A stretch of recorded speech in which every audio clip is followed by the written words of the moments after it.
Out of the box on Q1043, Jonathan Clarke here. It is my absolute pleasure to have in the studio live, Hanover, Germany's finest, Klaus Meine. Welcome. Hi, Jonathan. Thank you. Thank you. Scorpions, and I'll speak for the millions of fans you have in New York and around the world. Scorpions are like the premier air guitar band, I think.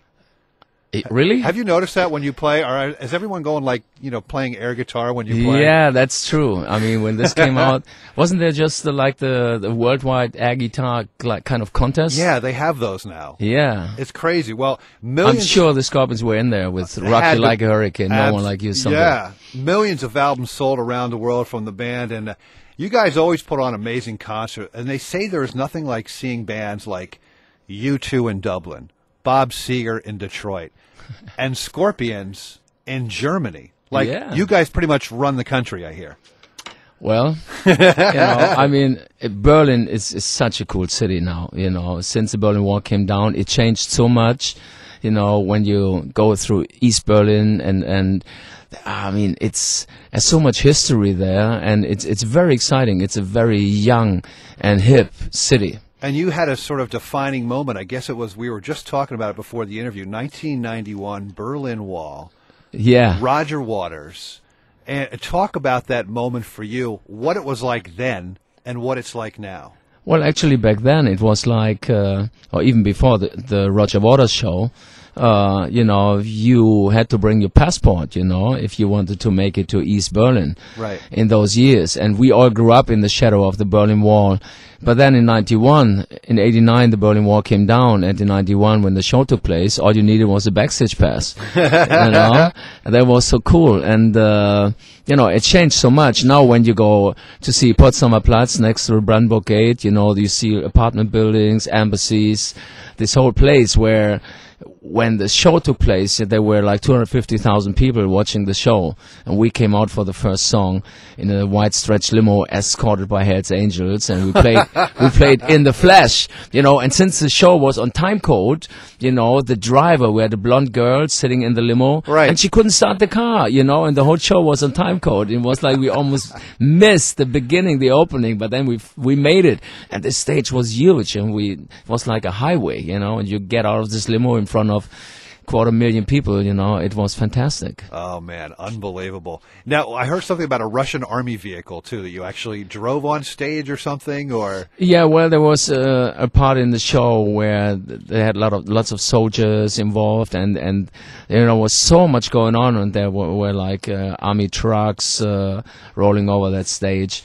It was amazing, It was nice. I mean, Roger Waters, he came to the Whistle Studio in Amsterdam, like a couple of weeks before that show, and he wanted for a little rehearsal, right, he wanted to go through the song with us. Yeah. And it was nice. It was an international kind of artist on that show, from Bryan Adams, right, Marianne Faithfull, couple actors, Jerry Hall, a defining moment in history, man. Yeah. Unbelievable. And you were saying that when people go to Berlin now, they want to stay in East Berlin. Yes, it's like in the old days, visiting Berlin. I mean, first of all, you had to drive through the interzone Autobahn, from right, Helmstedt to Berlin.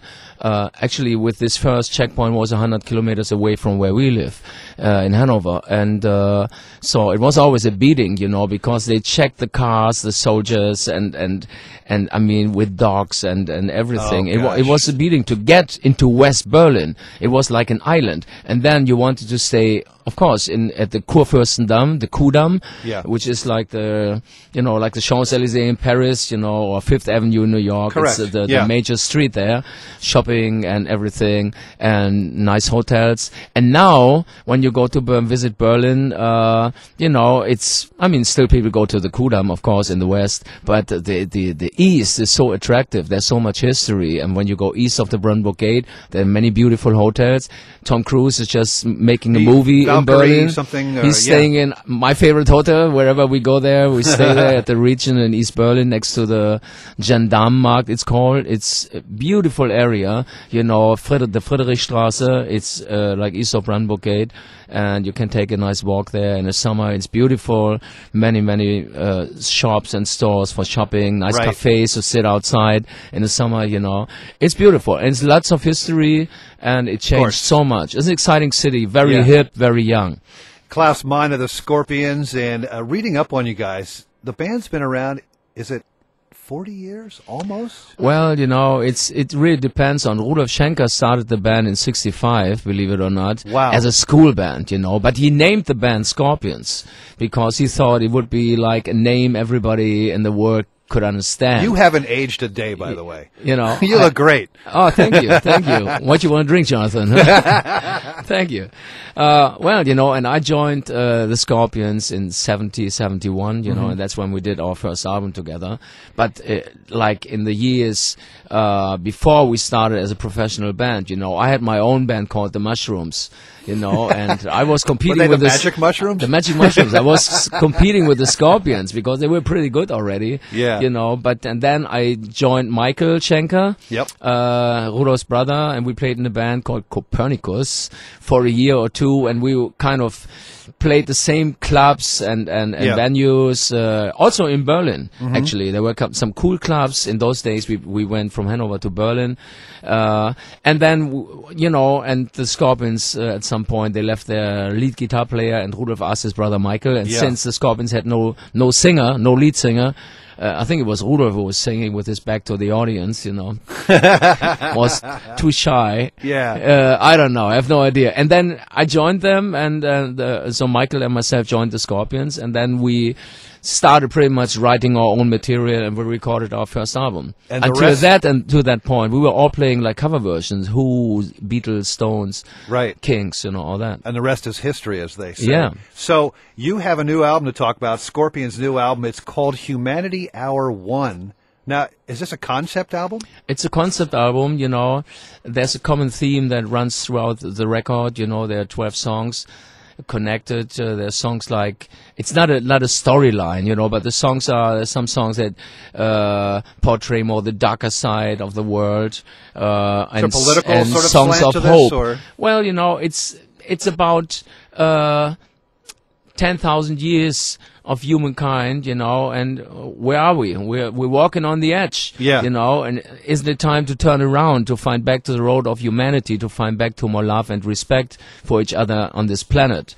You know, it's the old message from the 60s, make love, not war. Right, exactly. You know, that's what it is. And so it's an album that rocks, an album with lots of attitude, very powerful songs, but at the same time, we carry the message of humanity, of peace and love, and hopefully, again, music will connect people, you know. And I mean, a band like Scorpions, we go through so many different places. When you play in the Middle East, you know, and you know that people get so much power from music, and they need this kind of message in a song like Wind of Change, where people get hope and power from. You know, like when we played in Beirut in the 90s, you know, there were people saying during the civil war here, we had 1 hour of electricity in the night, and we were listening to Scorpions music, hoping we will survive the next day.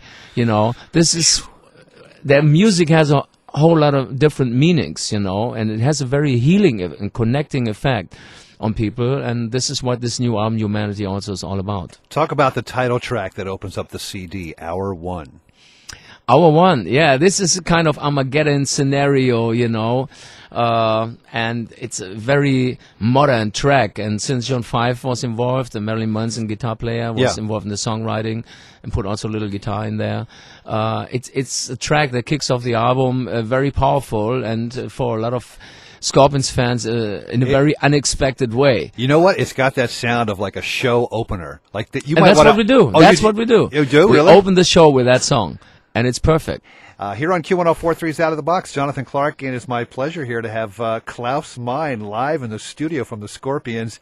And a question now from all the young bands, okay, in the New York area that listen to this show. You guys are like a veteran rock and roll band, and pretty much, like you said, played everywhere. Seen a whole lot of crazy stuff, I'm sure, throughout the rock and roll years. Is there a first rule of rock and roll? or a second. See, I always think the first rule of rock and roll is don't let your wife or girlfriend manage the band. Yeah, that's a good one. And maybe the second rule is learn how to coil a cable.